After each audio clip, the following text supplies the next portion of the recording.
So, this is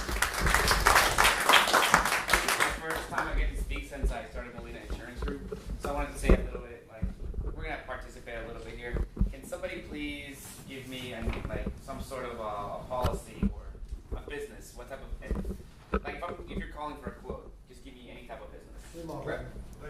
Remodeling. Okay, so remodeling. What that entails is when somebody calls me for remodeling, I started thinking, okay, where can I place this business with? So just as a remodeling firm, I have about 15 companies that I can go quote with. But when you're quoting a remodeling business, you're just not thinking, okay, the general liability policy of it. You're thinking, does he have employees? And if they have employees, how many employees do they have? So when I started talking to Mr. Mark Stevens, my first time is just fact-finding. But I do it in a way that I don't have a sheet that tells me what to ask. I just do it just normally.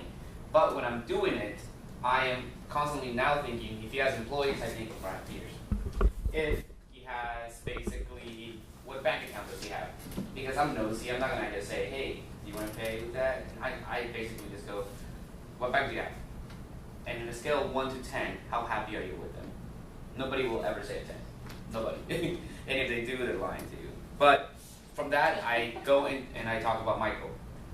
Then I'm talking remodeling. You most likely they need $1 million of liability coverage. Once they need that, I also ask them about their tools.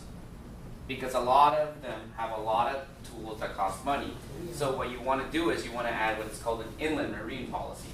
With an inland marine policy, that means that anywhere that he has his tools, they'll be covered. Then we talk about payroll, so I can pivot Mr. Peterson. But we also talk about the business auto because... How high the payroll is? No, how many stories? Oh, yes. Yes. He sells the work comp for me now. And then, but just in one client, you can think the GL policy, the work comp. We also talk about some health. And then we talk about the, basically the aspect of what he's looking for and what his business plan is for the next 3 years. And once I start getting all those things is when I really, become really competitive. And I flat out ask them, how much are you paying for insurance? Tell me, hopefully they tell me the truth, and then I come into the ballpark. But when I come into the ballpark, I make my sales pitch as not only are you buying from me, but you're also buying from the members here. If it was a restaurant, it would be completely different because then I get to pivot more of Doak, or I can still pivot with Brian and Michael. So that's kind of like we're working now. I'll have the 8-minute, and then I'll show you exactly how all the 15 companies work as when we quote them, so you can see the differences. So Jose Molina with Molina Insurance Group. Thank you.